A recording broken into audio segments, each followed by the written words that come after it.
At the season debut at Watkins Glen, 62 cars filled the starting grid.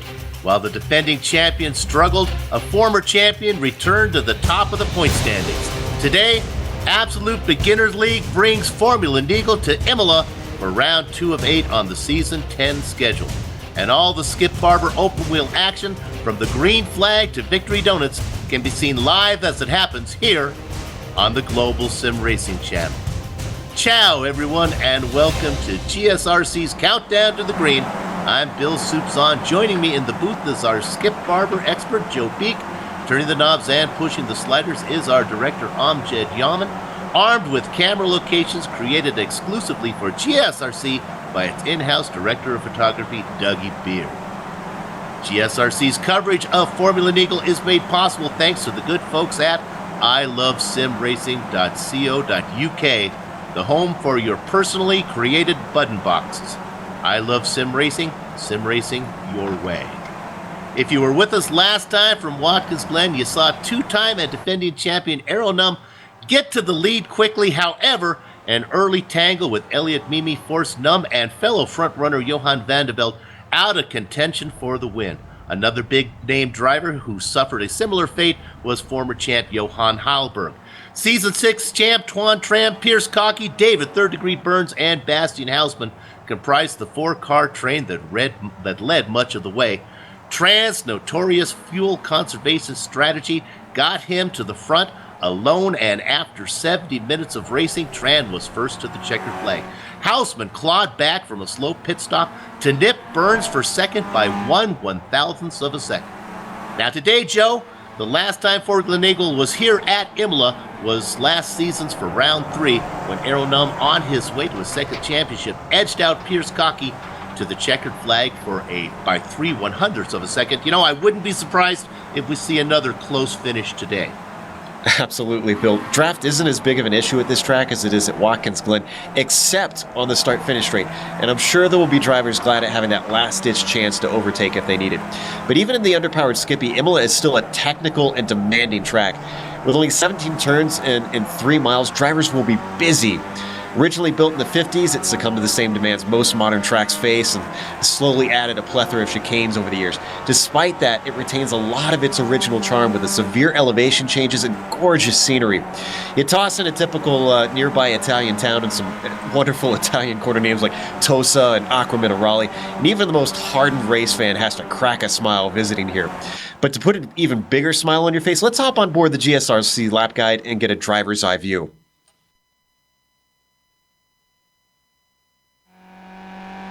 Alright, we've got Amjad Yaman of the GSRC Skippy, so let's do a lap around Imola. Coming across the start-finish line, the track weaves a little bit back and forth, so you'll see drivers try to straight line this part until the braking for Tamburello. That's going to make it difficult to tell whether a driver is defending, so some wires might get crossed in a battle.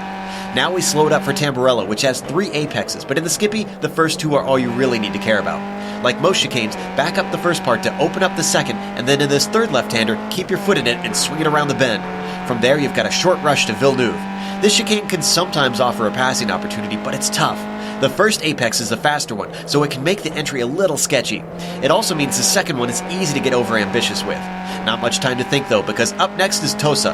This is a typical hairpin. Square off your exit with a late apex and you'll wind up with better lap times. However, your speed is very important coming off this turn, because as you can see, the uphill climb afterwards is pretty steep. With not much power in the Skippy, you need to carry momentum to be competitive. Hold to the right as we come over the crest to get the car lined up for Piratella. This corner is deceptive and it's very easy to miss the apex. Swing the car left, and up next is Acqua Minerale. This is a very tricky double apexer, with the first half being more about setting up the car for the second. If you manage to get it woed up and hit the second apex, be sure not to drift too far off to the left, since it can get you a slowdown penalty. That will make you a sitting duck if you're in a battle, because your competitor can just breeze past on your way to the Alta chicane. Even without an opponent getting a slowdown penalty, this can usually be an opportunity for an overtake. But this is a slow, tight chicane, so you want to make sure you're not still side by side by the time you swing your car in there. On exit, the AstroTurf is fair game, so don't be shy about letting the car slide wide. Now we start to come back downhill again, and the track will weave just a bit once more. Stay to the right and make sure you have your brake marker set because Ravazza comes at you in a hurry. The entry is downhill, making it easy to skitter off into the gravel. You get a little bit of a break and then you really need to nail the second apex. That's because it dumps you onto the longest straight of the course. This last turn will make or break your lap time and also decide how easily you can defend from your opponents. But if you kept it all together, you've now finished a lap around Imola.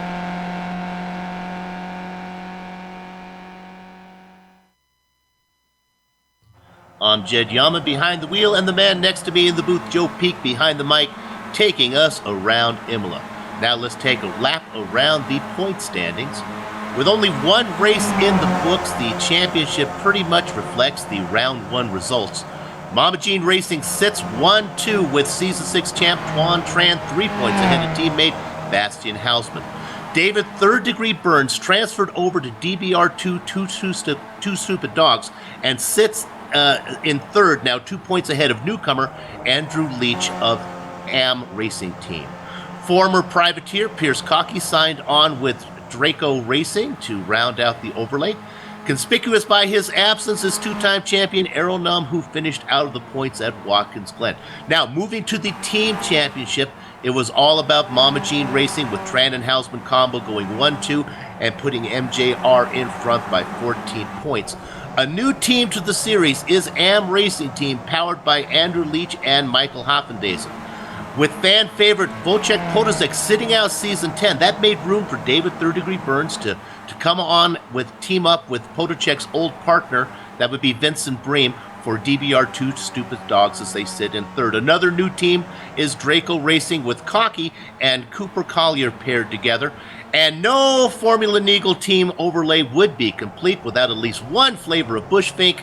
This time it is the yellow version, the solo effort of Ricard Allard. So Joe, we talked about the track, recapped the last round, gone over the driver and team points. Now let's take a quick second to look at the series and race details. Absolutely. For the series, this is Season 10. So big congratulations to the ABL guys for getting up to 10 seasons now. It's a great number to hit. Obviously, they're racing the Formula Skip Barber 2000 today. Little open wheel car, not very powerful, good training tool, but even better when you get side-by-side racing. These things are wonderful to go door to door, even though they don't have doors to bang. This is round 2 of 8. I know it says 1 of 8. That's a little bit incorrect there on the graphic. But they've got 5 races that are 45 minutes. Those are considered sprint races. And then 3 races are endurance races at 70 minutes long.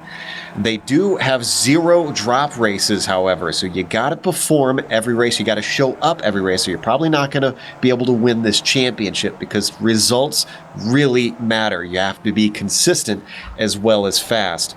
Today's details, though, for today's race, this is an open setup series. It's a very simple car, the Formula 2000, but there's still some things you can do to tweak it to your liking. You guys can do that to their heart's content.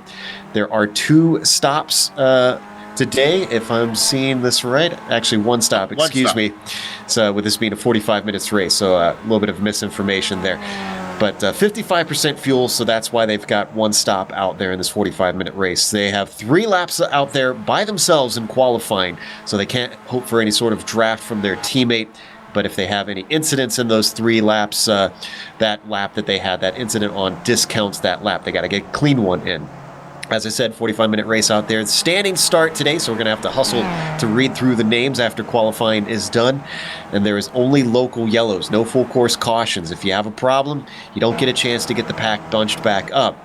There is an incident cap, 17 incidents. In a track with a lot of chicanes, that can sometimes be a problem. Drivers will have to be clean out there.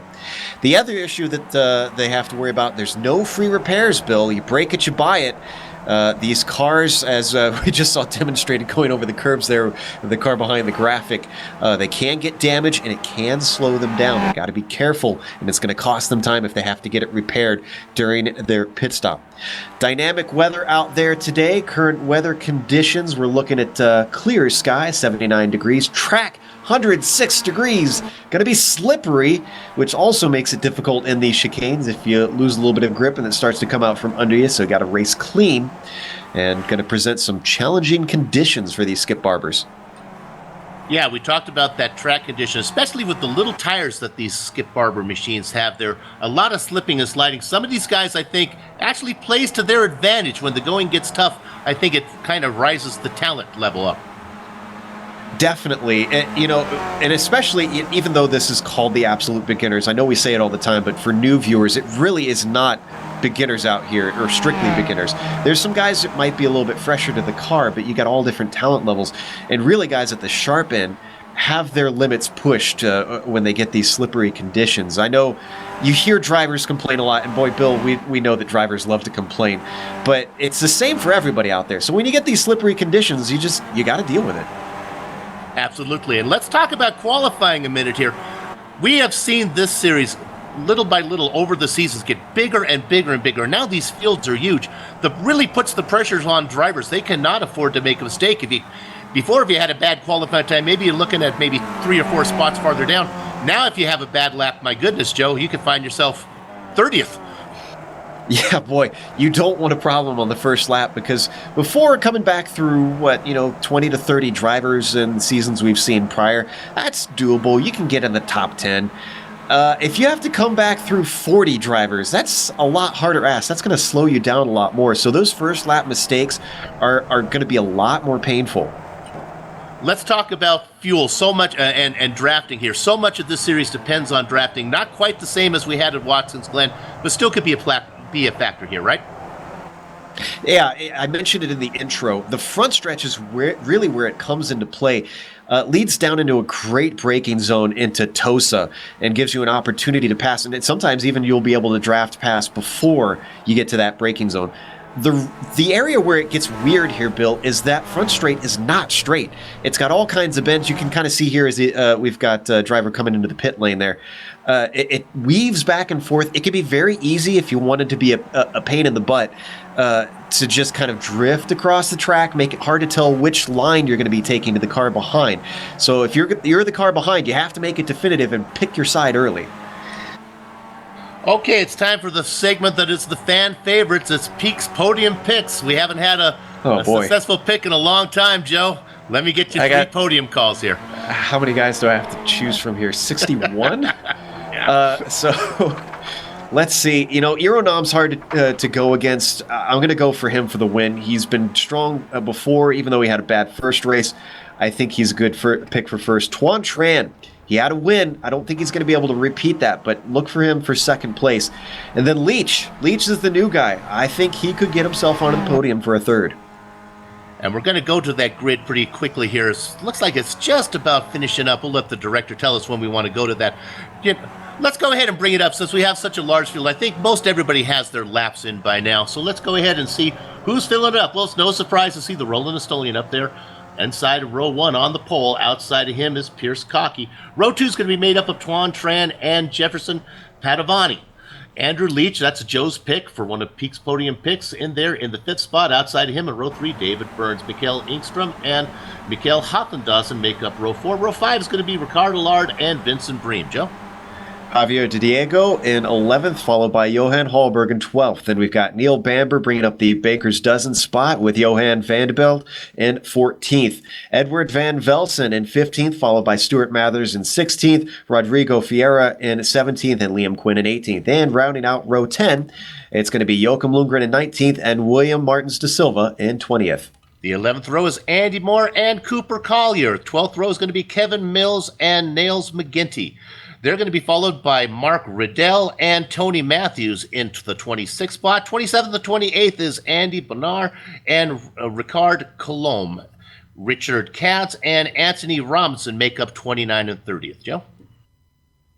Then in 31st, it's Mike Kublank, followed by Thomas Kick in 32nd, Edgar Sancinelli in 33rd, Guillermo Barros in 34th, and then Roger Pricken in 35th. Stephen Paul starts the race 36th, followed by Kevin McKnight in 37th, Adam Olison in 38th, Adam Bradshaw in 39th, and Mark King in 40th. Mark King, there you go. Ines Christodoulou. I had worked on that name so much there. Paulo Costa behind him, Darren Kuhn and Didier Smet. Jacob Younger and Fernando Martinelli. Jay Bourget. We're going to go with that. Hey, look at this. Wojciech Potosek, I don't think he's racing today, and neither is it's John Morgan. So 47 drivers put in qualifying times. We'll see if Potosek takes the actual. Hopefully fans would like to see Potosek out there. Right now, they're gridding up. We do have a few drivers left that didn't put in qualifying times behind them. Hendrik Tobias Bergman, James Stacey, Luke Trollols, Frederick Neptune, Mark Figueres, Stephen Beluca, Brett Trocine, Jack Turner, and Daniel Harris. So everybody gets their name mentioned. I've been doing this long enough. I should know to scroll down a bit once I'm done. It's okay, Bill. That's all right. It was how many? So how many we have all together? Let's count those up. We get all the way down to, looks like 58. Not as big as Watkins Glen, but traffic is going to be an issue. The one we'll focus on right now, sitting out there in front, the two-time racing for Bush Fink Pink. Gather up the chickens, take cover behind the cows because the horses are out of the barn. And the Rolling Estonian Aero Num leads 57 other cars down into the first corner. Tucking in second place, it's going to be Pierce Cocky with Tron Tran dropping into third. Padavani in fourth manages to sneak through. We had a little bit of contact behind him between Leach and Burns, but they managed to get away with it. Meanwhile, we got a little bit of three wide farther back in the pack. I'm not seeing anybody go off course quite yet or any serious contact, so it looks like we're managing to get through Tosa. Just lost a couple of drivers. Looked like Harris was in trouble. We'll get that one later. There's a lot of bumping and banging going on, but pretty much everyone made it through. Out in front, it is Num. Oh, we got a big pileup. I'm sorry. Adam Olenson is involved in that. Looks like almost half a dozen cars. And they keep coming in. We're going to come back and get that one. Too many drivers to actually talk about. Probably a dozen cars involved on that one. Most of them back about 40th or so. Top three guys are starting to stretch away, so the podium's getting a little bit clear. It's Padavani, the first one really under threat, with Leach and Burns also in a bit of a battle as they head through Aquaman Raleigh. And I'm seeing a lot of guys starting to realize the sense of getting single file here early on as everybody sorts themselves out. David Burns rounding out the top 10. Hofland, Dazen, Ingstrom, and Allard running back there in fifth place. Ricard Allard in 15th. My goodness, that's a long way back for that Bushmeat driver. This is a chicane where it can really get nasty if people try and make passes and it goes south up at the top of the hill. It's so tight and so slow that if you have an accident, it's hard to get around it. Yeah, and Andrew Leach picked up the slow-down penalty. He has dropped back to 15th spot and dropping through that chicane. Wow, there are a lot of cars in the pit lane right now, which is screwing up our timing and scoring, but Newman is going to be the first one to come around to lead the lap. And he is looking like he may be able to make my prediction come true here in the early stages. It's a long race, though. We still got 42 minutes left to go, and he's going to have to keep it clean. And look at this. We already see he's going to have to fight off Cocky. The draft has brought him right back in. At Watson's Glen, Newman was out in front, then decided to drop back a bit. I think he's probably a little more comfortable out in front today because this is not such a draft-heavy track. I think he's comfortable out in front, just holding that lead. Cocky trying to hang on Tran in third. Coming back up to Villeneuve and Cocky, he's really using that draft to good effect because he is back up to within half a second of Millman, not dropping back like we saw early in the race. Although it took a little bit of the lap for him to maybe lose ground. So I wonder if maybe Cocky's looking stronger in the first half than he is the second.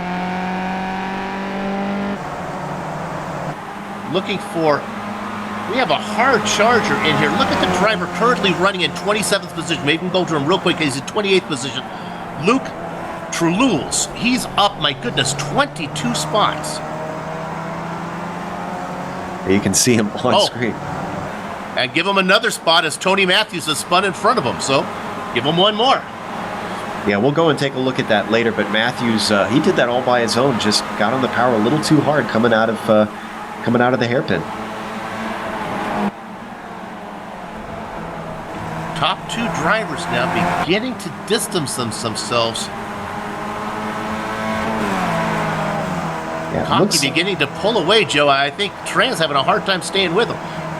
Wondering if maybe he made a mistake in one of the chicanes. I don't think it's going to be a slowdown that's caused him to back this far up, but it'll be easy to miss your braking point into those, especially if he had a little bit of draft and came in too hot.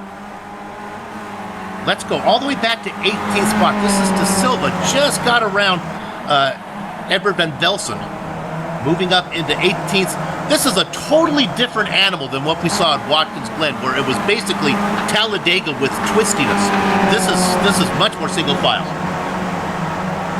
What we'll do now is we're going to go look at that first lap replay, and we'll see how it's catch it from the very beginning. And my apologies, I called this corner toast. This is Tamburello, so I do know what the corners are. Just slip of the tongue there. You can see that most of the drivers did a pretty good job as they got single file. It was back in the pack a little bit down the road here a bit where things really start to bunch up.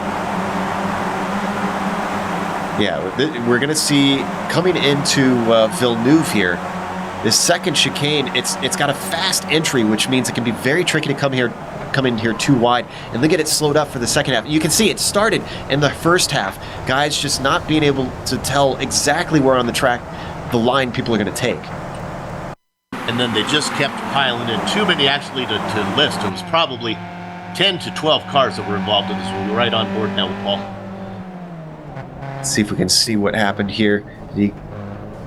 Oh, you can see the smoke start to happen. Did he manage? Oh, he had nowhere to go. He was trying his best to avoid it, but when the smoke came in front of him like that, it just, once it cleared a little bit, there was no seeing the cars stopped in time. Oh, wow, he had serious damage. He tries to All right, going. let's go to the lead now because things have tightened up a bit. Sorry, we're going to look here at a pass as Cocky gets around Num, and look at this. We talked about Tran losing touch. Well, while we were on the replay, Tran was able to run him down and brought along Padovani as well. So now it's a four-car battle as it continues. This is the second time they've swapped positions. Cocky took the lead in the first chicane through Tamburello and then lost it a little bit later on. He's going to try and get it back down into Ravazza, and he does it. Or no, excuse me, Noam took it. Yeah, so Noam had it. Cocky took it, then Noam got it back, so Noam's going to be credited. I don't think Cocky's going to get credited with a lap led here, unless he can do it before the start-finish line.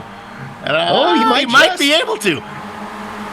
No, he didn't, but keep that in mind for the end of the race, Joe. Exactly. I was just about to say, all these guys are taking notes as they go 3 wide down into Tamburello, Bill. Tran on the inside, Noam in the middle, Cocky on the outside. No, I'm sorry, I got that wrong. There we go. As they work around there, Cocky on the inside. It looks like Noam's going to get the position. Tran and Cocky still side by side. Careful, boys. And here comes the newcomer back there, Padovani, watching the whole thing. Padovani's going to make it 3 wide. He's going to have the preferred position. I think he's going to get 1 and he's going to get 2. A little tap on the back of Tran by Cocky, but everything's okay. Now coming in, all this horseplay, Joe, has brought in these other guys. When Padovani is off. What happened to Padovani? And he did not make contact with anyone. He just got loose coming through Villeneuve. And oh my goodness, he just about T-boned into the tires. You're going to see it here. Watch the rear end start to come out from under him in the grass. You can get these cars sideways. They don't have power, but boy, you got to be careful on the exits, Bill, because you're on the limit of grip. And if you lift, that's when they're going to come around. Let's give him credit for not bringing that car back out onto the track in front of all the front runners who were in front of him. So while his day is over, at least it didn't involve anybody else. But what that has allowed to do is allowed Noam now to get a 2.2 second lead back to Tran. So Tran's going to have to try to run him down one more time. And we've seen this story before, Bill. Noam loves to race like this. It's very Vettel-esque, circa his Red Bull days. If he can get out in the lead, he can streak away from the field, and there's just no touching him. So let's recap. You got Aeronum out in front. Tran right now being chased by Cocky. But that could switch before I do this rundown. Hofland Dawson is up to 4th. Engstrom in there. And now remember we talked about Ricardo Lard, who was running back way back in 15th spot. Well, now he's up to 6th. Thought that was a little bit far for him to be racing back. And credit where credit is due. Those guys went 3 wide into almost 2 chicanes there at the start and didn't touch. That's what I was talking about, where the sharp end of this field in absolute beginners has the utmost skill and respect for one another. That is not easy, but look at this battle for second place. And Cocky gets that done, of course. And now jumping in there as well is going to dump in there is Hofland Days. And I'm not so sure that Tran's not going to be happy back there. I don't think he's going to be happy about Num getting away, but Tran doesn't need to be out in front. He's quite comfortable following, saving fuel.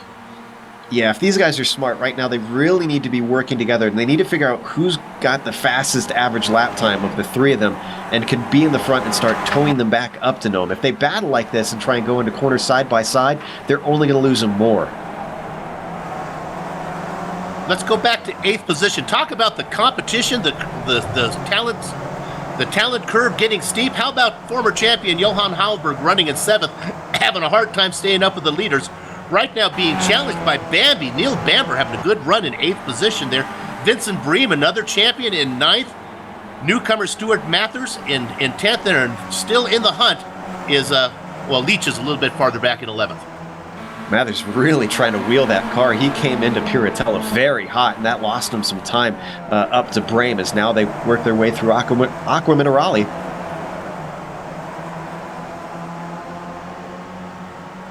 So really 2 packs of cars there. We'll have Numb out in front, then the pack that runs from 2nd, then the next one that starts at 7th position. Pierce Cocky has to be very careful. He went way wide coming out of Alta, and you can get a slowdown penalty for that. There's a battle going on behind him, though, as Haflidason is under attack from Tran.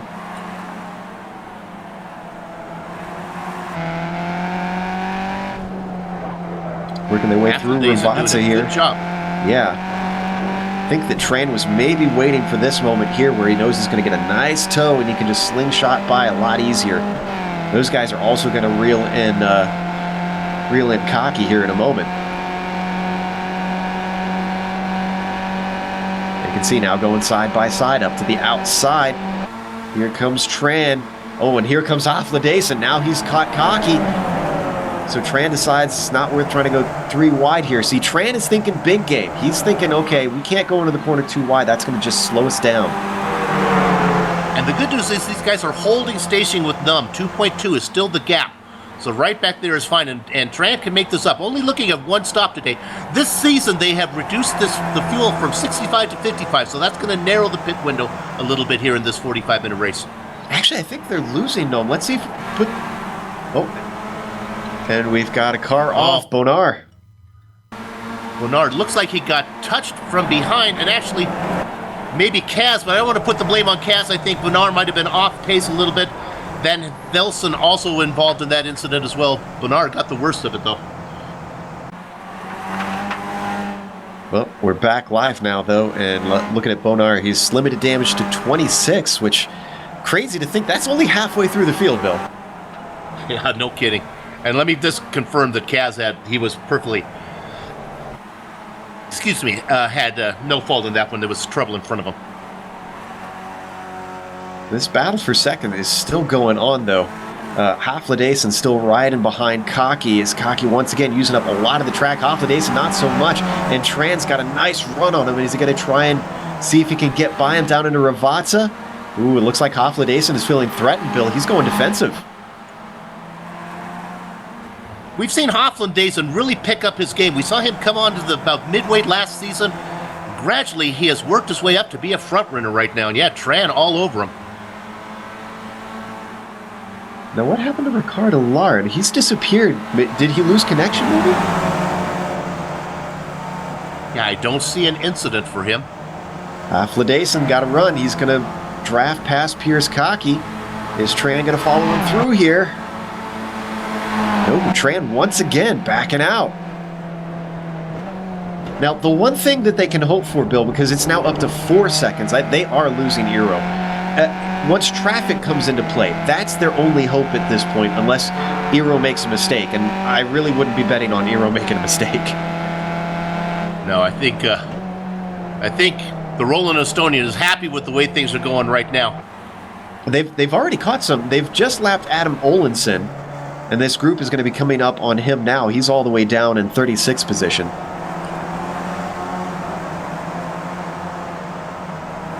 Cars still remain the same. Haflidason, Cocky, and Tran right now.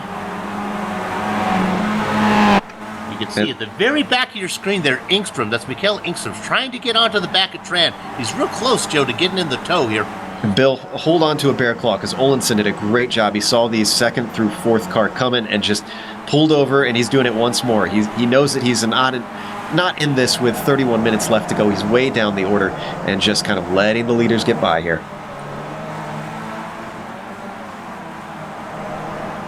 Yep. Cocky taking a peek up into Alta. He's feeling brave.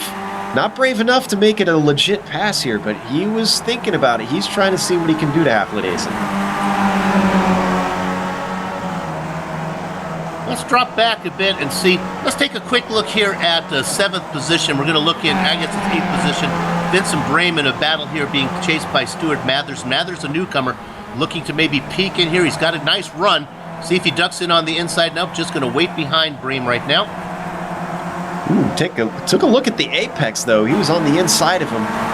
Trying to get a run here down the front stretch. Oh! Stuart learning the lesson that these cars do not have permanent grip out there on the AstroTurf. But look at the run he gets. Even with that, he gets in the toe. He still may have a shot to do this here, even with that horrible exit. That was a good catch. He's going to try and sneak to the inside. Decides to back out of it. Got a car coming to the pits. That's Fernando Marinelli. Boy, all the cars that ran into trouble are really getting into the mix early as lap traffic, just causing an extra headache for these guys.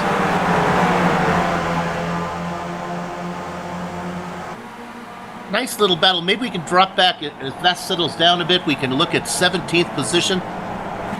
Anthony Robinson out there in that yellow machine. This is Ricard Katz. We saw him. Now Dupke inside. Here comes that blue and black machine. That's Van Helsing. This is a battle for 17th. But Belson not able to do anything with it through the chicane. He's still holding on, though. If I were him, I wouldn't try and attempt to pass down into Villeneuve here. We saw what that can do on the first lap, and he was way to the inside of that first apex, but just not tight enough on the second one. That lost him an opportunity here into Tosa. Oh, Mathers has a problem. We're going to watch the replay here, Bill. Oh, he got into the back of Brame. That was that battle we were looking at.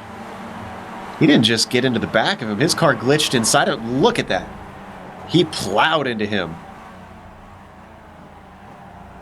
Mathers has apologized over text. He knows that he done wrong there.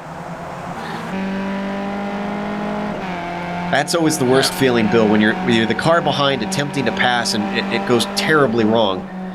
Because you know at that point that's your fault. If you weren't chopped off, then it takes a big man to be able to say, I'm sorry, that was all on me. Well, I think what happened there, I think he knew he wasn't going to be able to do it, and then he decided not to make the pass, and he was already alongside Brame, so they got together. Yeah, that's one of those things when you see the light turning yellow. You know, do I go through the intersection or do I stop? Well, unfortunately, I think the light went fully red there, and Brame has come in to try and get some repairs, I think. We're due for pit stops here. We've passed the first 15 minutes.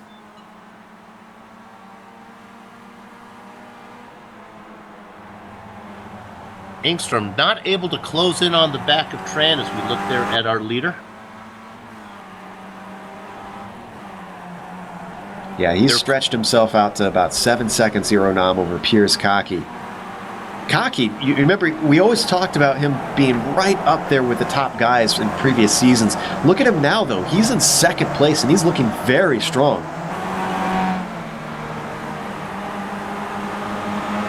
Cocky, though, has picked up the nickname Short Phil because pit stops are his Achilles heel. So sometimes in his haste to get out of the pit stops fast, he doesn't put in enough fuel to finish the race. And he's going to have that issue again with these guys right behind him, Hofland-Dazen and Tran. Well, he's been here for, what, 3 or 4 seasons now? So I feel like Cocky should have learned just about how much fuel he can take by now. Let's drop back to 5th as we have a pass being made here. Here comes former champion Hallberg, going to move up into 5th spot, getting around Engstrom. That was up to Alta, making sure that they're going through their single file. Don't want to worry about getting a slowdown penalty there. They've really dropped Neil Bamber. He's in 7th place right now, and he's already 3 seconds back. He's got lap traffic between them. So I think Neil has lost a little bit of hope here, unless maybe they start battling again. He can get an opportunity to close back in. Let's go to 12th real quick. This is our newcomer, Toulouse. Just got his way around McGinty. Now, McGinty is also being challenged here by Moore and Riddle. Well, this is a four-car battle. Yeah. Right on board with this beautiful suspension shot of Trulals here. Down into Ravazza. Got a little bit of side-by-side behind them. Oh, and a car blew its engine. Is that Riddle? Yep. Either that or he locked it up. No, that engine is blown. I think he did it on the downshift. And sneaking inside is that yellow car of Robinson. Oh, it's McGinty. No, McGinty's trying to find a place to hide right now. Yeah, he's found Riddle and Moore split him, and then trying to sneak inside. Robinson just managing to get through.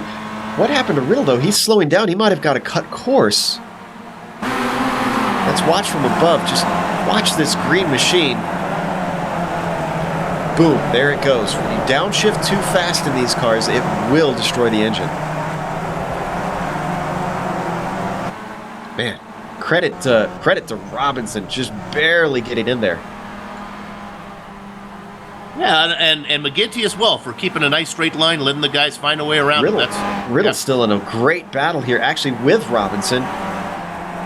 That slowdown. Oh, they're almost coming together. I don't know if they touched.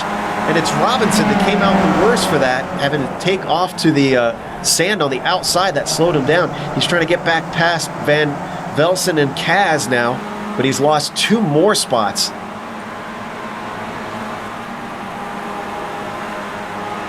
That is a battle. Riddle up there in 14th position, Kaz in that white car, and Velsen in the blue machine, and then the guy in yellow there that did a good job of getting around McGinty. That is Robinson in the back. And most drivers love having more cars in the race. It tends to mean more fun, a lot more battles out there. Whoa, and Robinson loses it down into Acqua Minerale. Almost gets hit as he tries to return to the track. Kevin McKnight goes off into the escape road. Let's watch the replay. He's all by his own. This is easy to do here, Bill. The lift throttle oversteer comes in that corner, and that's what happened to him. Just lost the rear end. This is what, that's a big no-no right there. Check your F3 before you come back onto the track. You should have hit reverse and try to stay on that paved portion. And McKnight got it. Just he sideswiped him, but it was enough to actually cause him to leave the race. So McKnight at least had to take a tow. Always check your F3 box, folks, if you're on iRacing and you know what I'm talking about. Meanwhile, back up to Eero Gnome here, still our leader. Tran now has got in front of Cocky and Hofflandaise, and I imagine Tran out in front might be thinking, I'd like to be the lead car when it's time to pit. That would be my guess that he's looking to come in here pretty soon. Let's go back to 8th. Neil Bamber's in a nice battle with Andrew Leach here. I think Leach actually overtook him because, remember, Bamber was in 7th about a lap and a half ago when we were watching him coming down into Ravazza. So Bamber, he must have gained some in the early stages and is now just losing spots hand over fist. Well, Leach trying to make up for a mistake as well. He got that slowdown penalty that dropped him way back. He was running up with the leaders. So Leach is trying to make up for that. What worst thing you can do is get a slowdown penalty early because iRacing doesn't know how long to give it. They don't really have an idea of how fast the laps are. Plus, the cars are all bunched up. You lose a ton of positions. Right on board with Bamber. Let's go back to 15th and 16th because Kaz and Velsen, they were side by side coming up through Tosa. They're climbing the hill here towards Piratella now. A battle for 15th. Used to be a little more cars involved. That's down to just a few now. Ooh, that would have been a very brave move by Van Velsen going 2x2 into Acqua Minerale. This is a smarter move. Try to get the run up here out of Acqua Minerale into Alta, and here he's got a good chance up into the chicane side by side. This is going to be tricky if they stay with it, and Van Velsen wins the game of chicken. Now trying to run down Riddle, who's in a battle with Moore for 14th. Second place has swapped positions. Whoa! Whoa! Who was that? Almost got forced off track. Trocine down in 32nd. He was a lap car. He tried to make as much room as possible, but he can't disappear, Bill. No. Trocine, the first car, 1 lap down. 31 cars still on the lead lap. All right, pit window's open. We've got Liam Quinn, one of our front runners, coming in.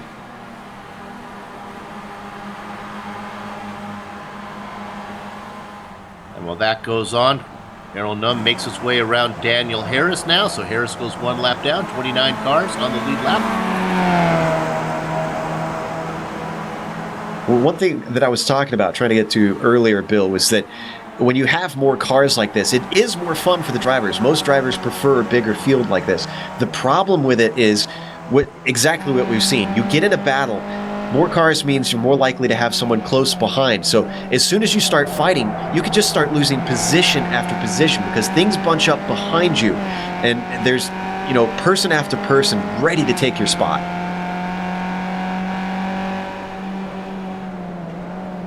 I wonder if Tran, if it's easy to swallow this gap that Num is getting on him, knowing that Num was out of the points in the first race and Tran was the winner. He's got to be thinking this is a short series. It's only 8 races. This is race number 2. If I can get consistent finishes up here, seconds and thirds, I don't know if Num can catch me if he wins them all. That's why I'm trying playing the Nico Rosberg card here. Yeah, he's just hanging back there in third. Just not really. Yeah, I'm cool hanging out here. Haflidason has dropped back a little bit. I'm wondering if the draft can maybe bring him back into this fight. Tran now coming up on Cocky. Is he going to attempt to pass? He's got the draft if he wants it. Pulls off the inside down towards Tamburello. They got some lap traffic. They're not going to hit it until after the chicane, though. So Tran back up into second now. The guy who's trying to make a move is Andrew Leach. Remember we talked about him getting that slowdown penalty early. He's up to 7th now. Whoa, sorry. On screen, Tran, he was trying to put a lap on Daniel Harris and had super close moments coming out of the chicane.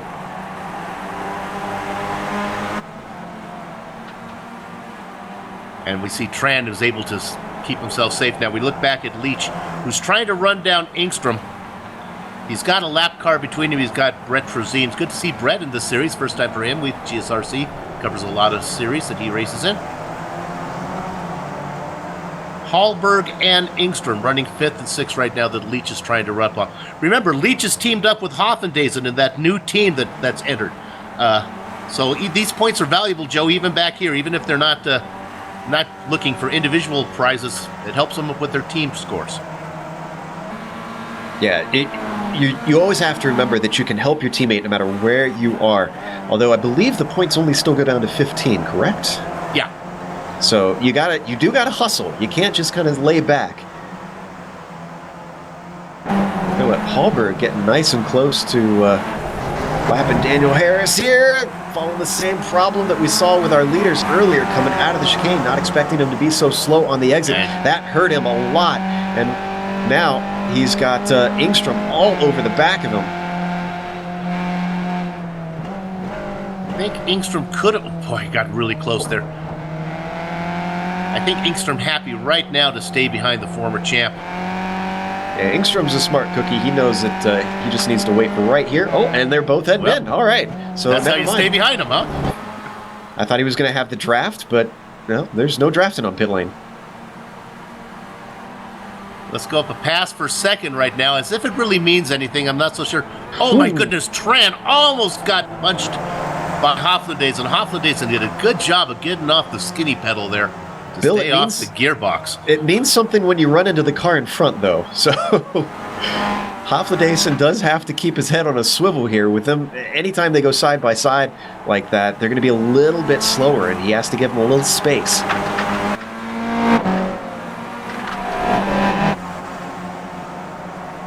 Despite all this playing nice amongst each other, they keep swapping back and forth, knowing that the draft is going to help them get a faster lap. They're still about 10 seconds behind Nome, so he's got the pace over these guys at this moment. He's still very safe. Well, keep in mind, Hofflidazen is kind of the new girl invited to the party here. These guys, Tran and Cocky and even Num, for that matter, have been racing together up front for many, many races, 2-3 seasons now. Hofflidazen is new to the scene as one of the front runners, so just kind of earning his reputation right now. He's got to learn the rules at the cool girls table, exactly, right? Well, he's holding his own, though. Still down in 4th. And once again, lap traffic. Oh! Good catch by Cocky as they're trying to get around Collier. Is that Cocky's teammate, actually? Yes, they are. Those are the teammates for Draco Racing. Oh, and Haflidazen's getting on the radio, letting him know he wants to go by. Here goes Tran up into second, though, overtaking Cocky. Collier was able to let him through clean. And our leader's in, Bill. But second, third, and fourth are not. So let's see if Errol can get it in nice and clean. He just doesn't want to make a mistake here. He's got the cushion to play with. No reason to be aggressive. Now, the thing that can bite Gnome in this case is after he pits, this pit lane dumps you right into traffic because guys are going to want to get over to that right side. And that's what I want to watch to see what he exits into. Is he going to get a clear track, or is he going to be stuck in the middle of lap traffic battling? They won't take tires. It's just fuel.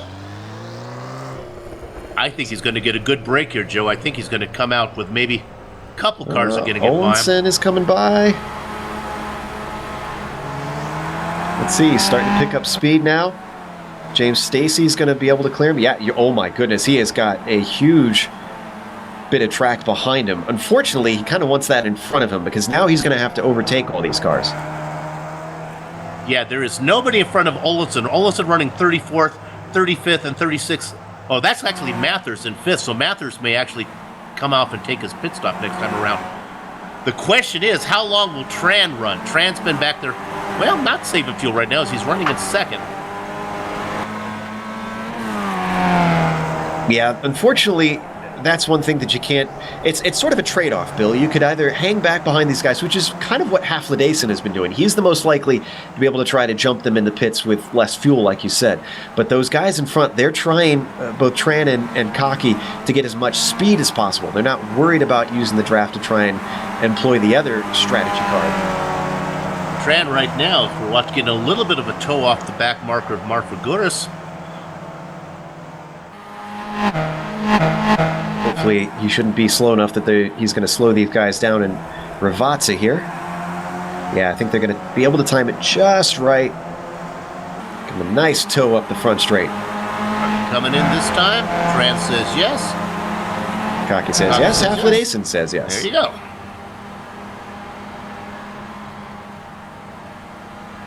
Where is Bamber? He's the next one in line. Does he say no?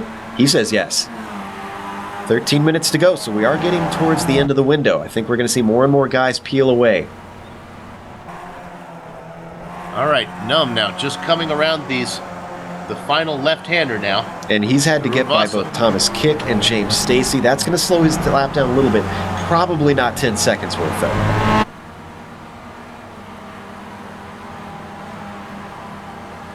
Now they're rolling. Let's see where Numb is. This is a long pit lane. This is deceiving. If you watch this pit lane, see the cones right there. Those green cones are where they can accelerate. And I'm surprised they didn't put the pits all the way up to those. But that's... iRacing knows more than us on the reasoning for that. So, not going to criticize that one. Whoa. Oh, and no, had a car spinning right in front of him. Adam Olison, let's get an onboard of that one. Because, wow. Oh, my God. Numb does a good job, takes it off into the sand, avoids the incident. He had enough room ahead of him to be able to see that coming when Olinson started to lose the rear end and try to predict which way he's going to go. So, unfortunately, oh, wait, no, I do have the timing here. This did cost Numb some time, but this is kind of a drop in the bucket sort of thing, as Tran is now only about 2 seconds closer than before the pit stop.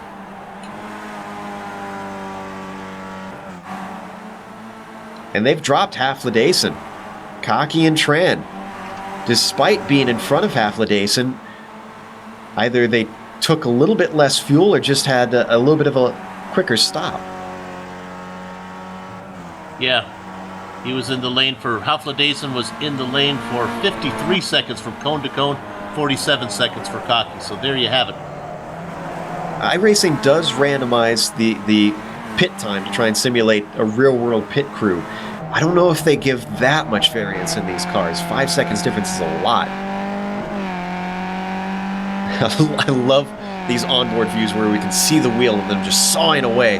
Especially, and you got to do that a little bit on this track, Bill. You got to be aggressive on some of these curbs. Let's go to 6th position real quick. This is Bambi here. Neil Bamber in 6th, being challenged by Engstrom. Now remember, I think that's Engstrom. Yes, it is. They're side by side. To the inside.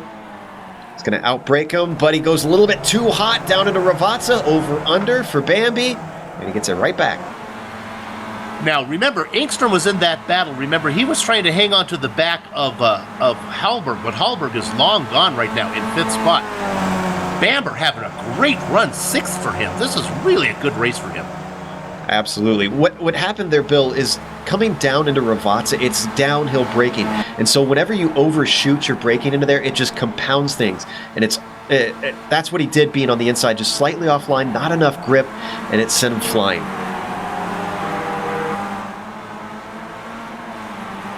But I think this might be what we'll be focusing on here in the last part of the race, other than what's going on in second. This is Bamber. I think Engstrom might be a little bit faster than Bamber, and I think the guy who's faster than all of them is Leach, running back there in 8th position. How about Javier De Diego? There should be De Diego. De Diego, thank you. Of Diego. The double D, that's what we'll call him. Running back there in 9th place. It's a nice little run for him. Qualified 11th, so he's only gained 2 spots, but pretty hard to try and gain positions at the sharp end of the field. He's got about a 1.5 seconds up to Leach. So if Leach starts fighting with these guys, he could get in the mix, make this a 4-car battle.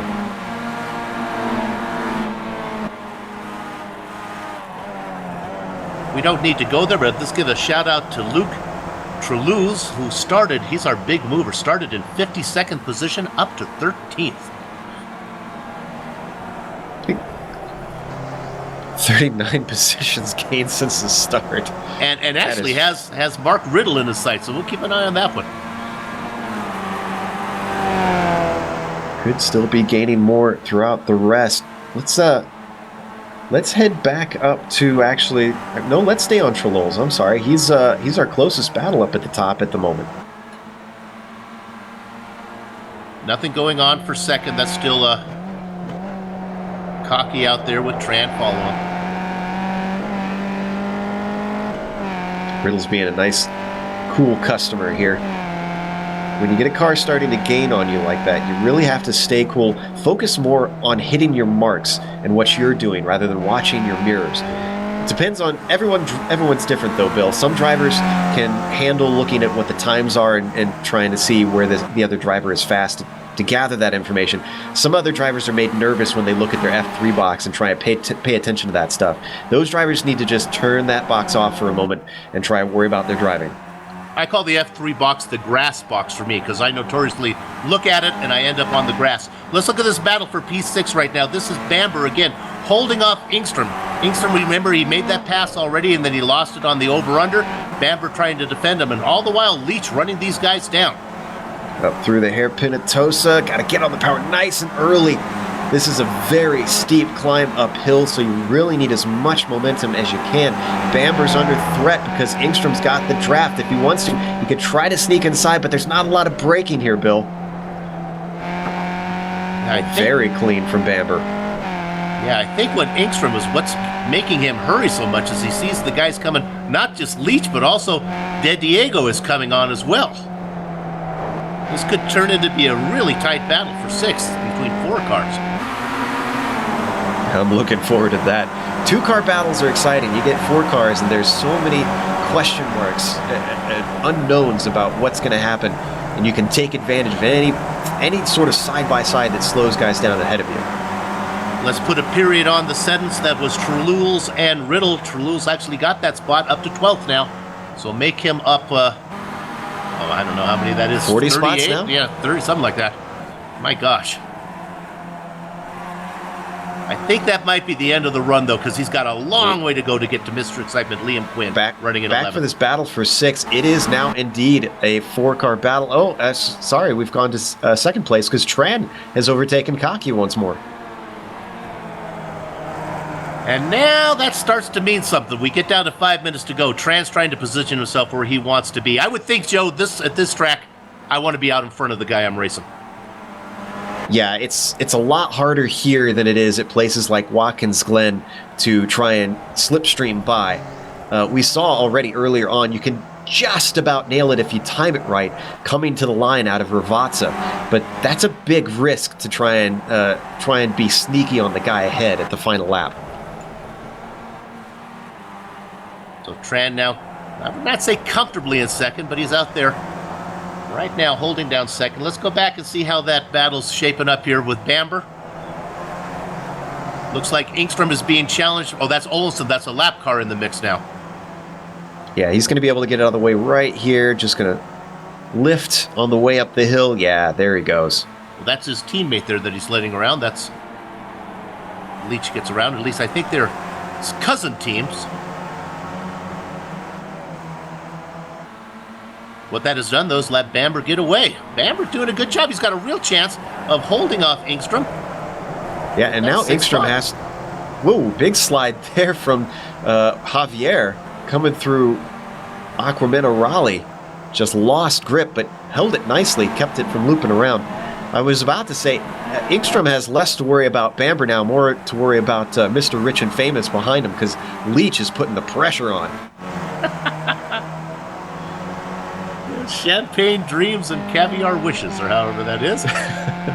Right now looking, I think is he going to force the issue on Engstrom? Not this time, but he's getting to the point where he's going to be able to make it maybe next time around after they come around Rabasa. See what he can do down the main straight. Here's where it gets tricky, though, because even though Leach is getting a draft from Engstrom, Engstrom's getting a draft from Bamber. He's not as close, so I think Leach is going to be able to get a little bit of a better run. But when you get trains like this, you are getting a bigger hole in the air punched ahead of you, but then everybody kind of starts fanning out and you get into very bad situations. These guys, though, are not falling victim to that. They all stay in line. Just update you, Hofland Dason running in 4th position. Pretty comfortable over Hallberg right now. And Cocky has got around Tran. As we're getting close to the end here, Joe. Yeah, is Ironam still out on track? We haven't seen him. Yes, Does he exist? There he is. He's still out there. 10 seconds over these guys. And nobody really in front of him. The next car he gets the lap is Cooper Collier. And Collier pretty good about letting guys get around, so... 58 car field, and they still can't find someone who can run this guy down. That's just mind-blowing, Bill. This is a good track for him. It's not as draft-oriented as the other ones. If he can get out in front, he can let his talent shine. Well, let's go back to second, because they're coming up on traffic here, and that's really going to play havoc with these guys, especially at the end. Kevin Mills is in front of them, and then Adam Bradshaw as well. And those guys are battling for position, just to complicate it.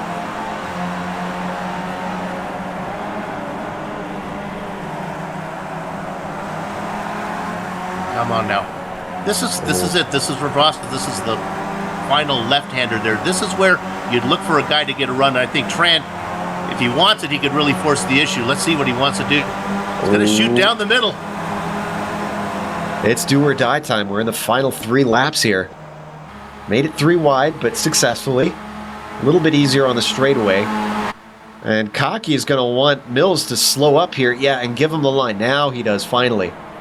That's always a little nerve-wracking when the lap car doesn't lift until you get to the braking zone.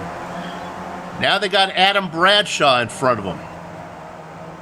Adam does a good job, pulls over, a little bit of lift, let them both by Adam would be good. And he does, nice job. But meanwhile, Tran is out in front. And we're looking at about 2.5 minutes of racing left. Oh, Tran way wide off into the kitty litter, though. That hurt his momentum. You can see just how much he gained on him. Lapped car, yet Jacob Younger just pulls right on over, lets them through in Tosa. Nicely done, Jacob.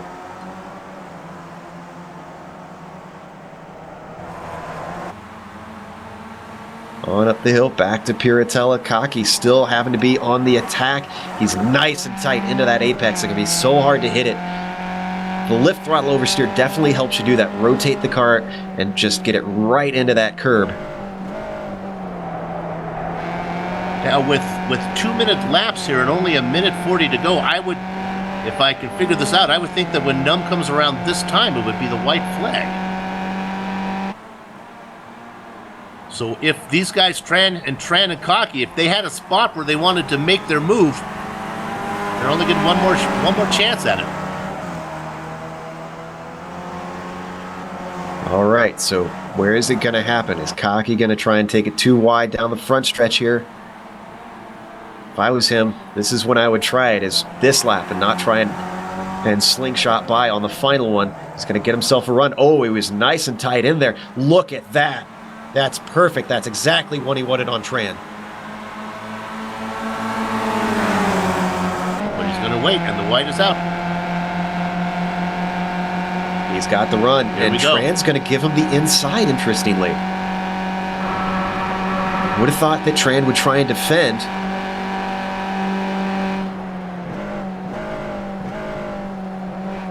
All right, Tamburello. Let's go ahead, Bill. Let's drop back real quick to 6th position because I think this is going to play out here. Here he comes shooting down the middle. This is Leach down the middle. He's going to split these two guys from... He's going to get that done from 8th position. No, not done yet. Bamber in the hunt. Leach gets 1. He got around Engstrom. He tried to get them both, and Engstrom not giving up. They touch. Oh, the wing is bent. They continue to bang, and Engstrom's going to get him back. Oh, and Leach is badly damaged. Look at how slow he's going now. Numstill's got half a lap, so we got time to watch other battles. Now, Tran. Yeah, we'll watch Tran and Cocky here. I think it's going to be, I don't think Tran's going to do it. I think it's going to be on the outs, coming around the final Rabasa. Joe, I think he's going to try to do it right before the start-finish line. I don't know if it's going to work, especially with how we've seen Cocky driving just so confident around some of these corners. He's got himself a gap, and that's the other problem, too. If he drives this clean and gets a good run down towards Ravazza, didn't get a great run.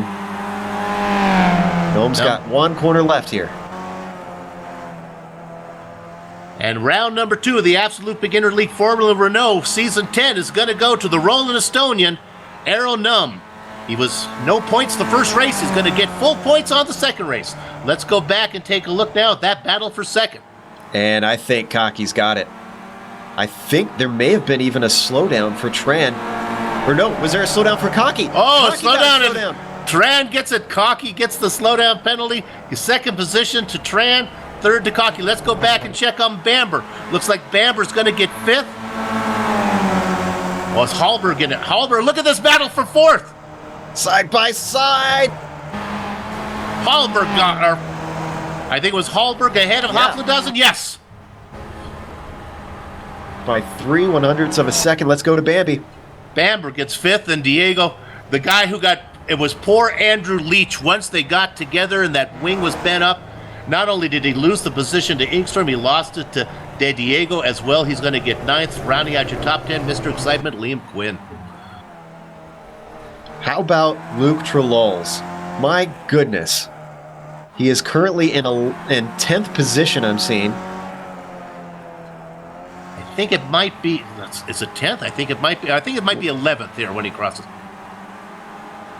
We'll get the official here as they come across. I think it's going to be 11th. Whenever we get to the finish, the on-screen timing and scoring gets a little screwy. It is 11th, so that was slightly incorrect. Even still. Well, we watched him. He got around Riddle, and he also was able to get around Vanderbilt as well. Vanderbilt gets 12th. Yeah. Pit start for him. And, I wanted to get a chance to talk about it, but there's so much to talk about. In this many cars, if I was anywhere in the middle of the pack, if I'm not fighting for a championship, I would have started from the pits, just because there's so much unpredictability in the midst of the chaos. Well, the Absolute Beginner League never fails to give us something exciting to watch, and they did it again. What we're going to do, this is a Global Sim Racing channel. We'll take a short break, come back, run down the entire field, do driver interviews, and close-up shot. Back in a few.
This is the Global Sim Racing Channel's coverage of the Absolute Beginners League's Formula Renault. I'm sorry. It's not. It's Formula Neagle. Sorry. A little bit more powerful car there, Phil. Formula Neagle. It's round 2 of season 10 here from Imola. And we just had our complete race finish up there. It was wire to wire pretty much for Aero Num. Once he got out in front, was pretty much untouchable. Tuan Tran was able to get by Pierce Cocky, who we think picked up a slowdown penalty there on one of the final corners. Hallberg was able to nip Hoffland Dawson by about 1/10 of a second for 4th place. Neil Bamber, what a great race from him. 6th position, able to fend off Engstrom for the entire second half of the race. Engstrom gets 7.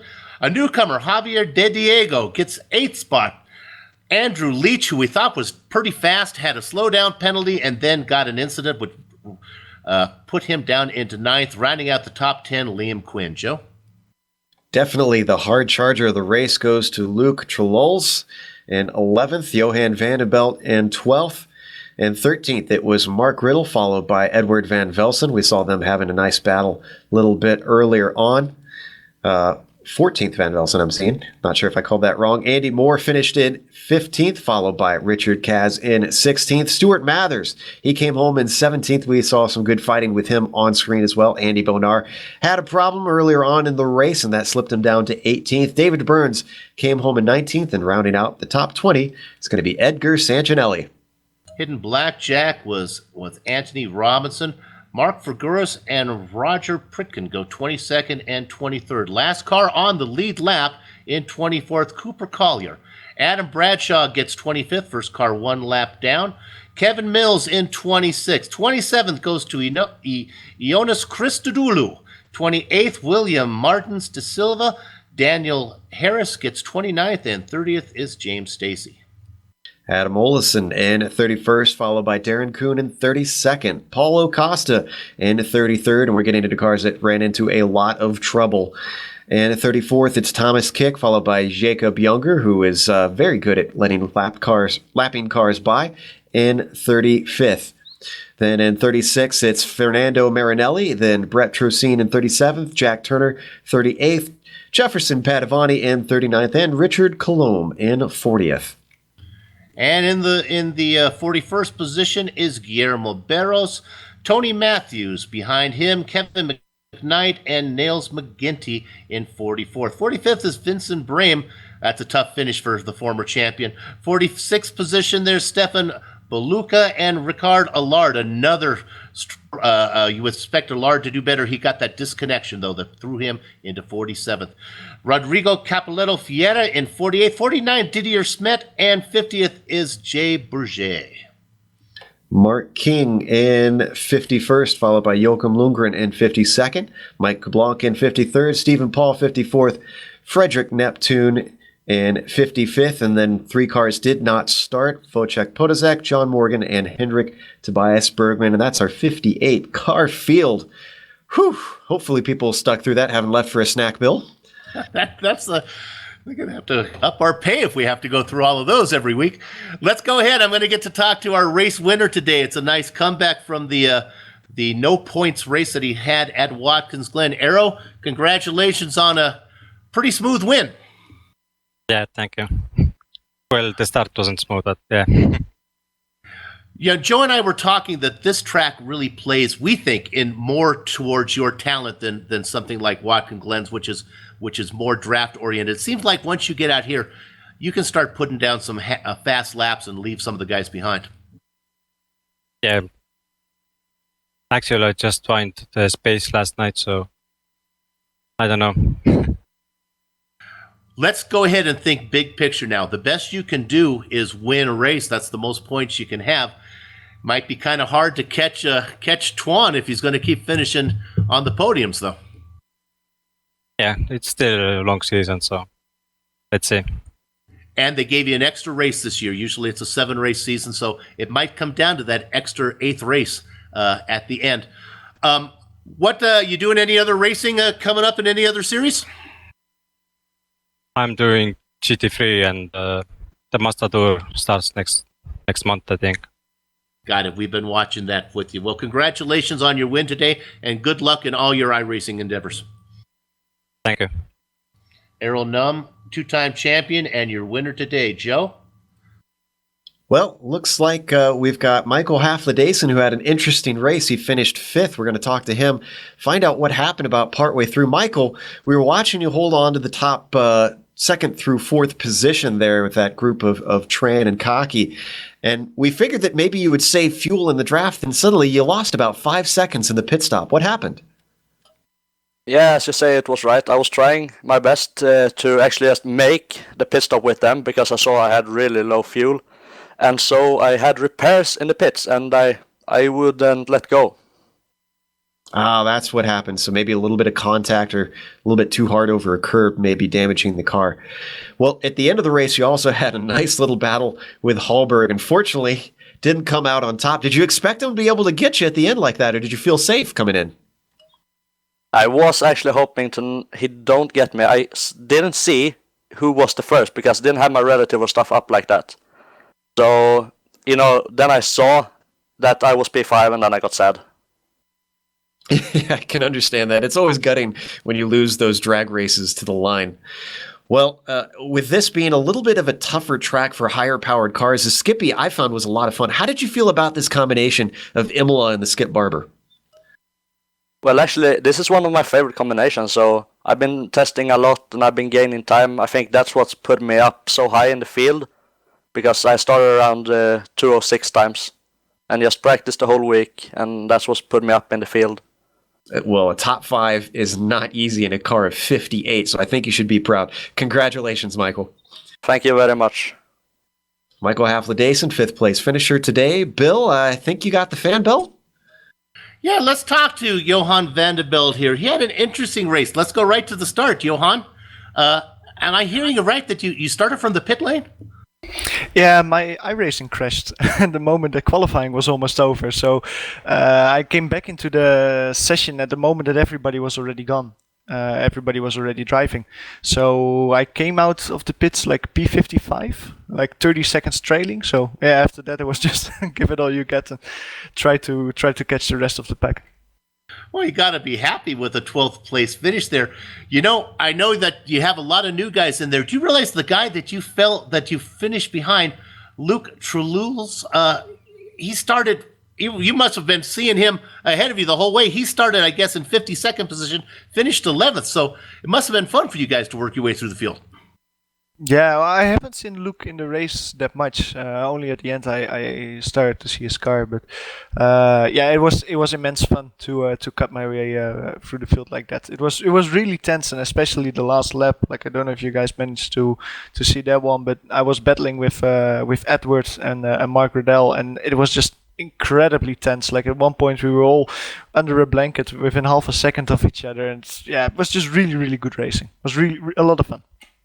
Well, congratulations on your race through the field, making what my dad would say, making lemonade out of lemons. So good job with the 12th place, and good luck to you the rest of the way down the road. Thank you. Champagne next week, I hope. Okay, champagne. That's the way to do it.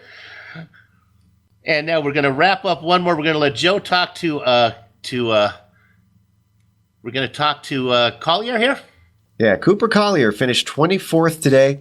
He was on the lead lap. He was the last car on the lead lap. So let's find out what happened. Cooper, we understood that maybe you had a little bit of an issue earlier in the race? Yeah, I made a rookie mistake and got black flagged right at the start. Oh, did you jump the start? Is that what bit you? Yeah, didn't realize I was in first gear and accidentally touched my accelerator. Oh, well, that's something that I'm sure did not help your focus on the first lap. You had to obviously come in and serve that. Where did you come back out, and what did you do to kind of mentally steel yourself for the slog through the field that you had to do after that? Really, I just reminded myself that I was faster than most of the people I was going to be coming up to, and just to safely pass as many people as possible. I believe I came out in 42nd place and managed to get all the way back up to 24th, so I guess that's something. Obviously, you're teamed up with, I believe you're teamed up with Cocky, is that correct? That is correct. How do you think you guys as a team will fare this season? Do you think with Cocky raking in some points, maybe a little bit higher up, give you an opportunity to finish in the top 5 in the teams, or what's your goal?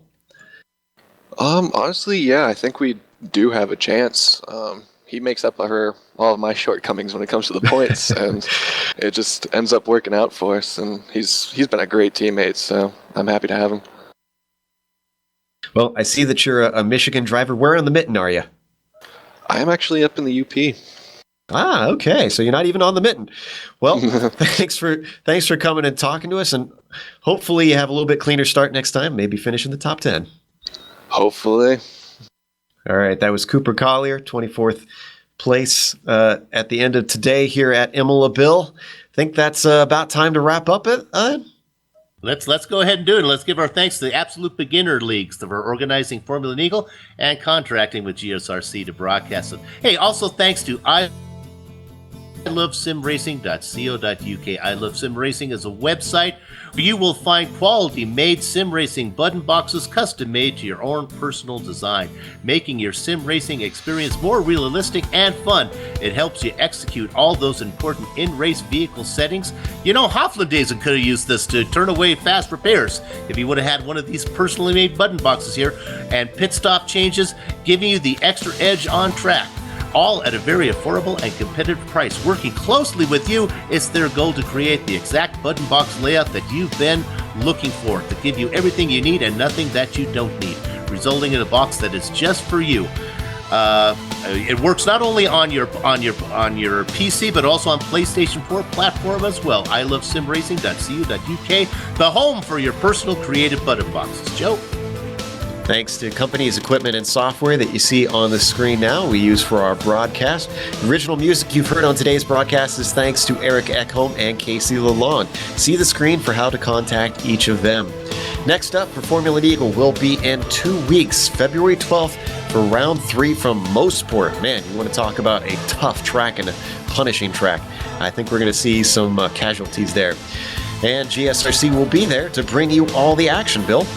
Oh my goodness, 50 plus cars at Mosport. I'm going to have to get some extra sleep for that one. If you'd like to find out more about GSRC, including dates and times of all upcoming broadcasts, your best bet is GlobalSimRacingChannel.com. We're also on Twitter at GSR Channel and Facebook at Global Sim Racing Channel. Finally, on behalf of my Might Make Joe Peak, always a pleasure to work with Joe. We're going to have Adam back next week for us. Our director, Amjad Yaman, and our camera artist, Dougie Beard. I'd like to thank all of you for watching. And with that said, we're off to have fun storming the castle. So until next time, race clean, race hard, and we'll see you on the track.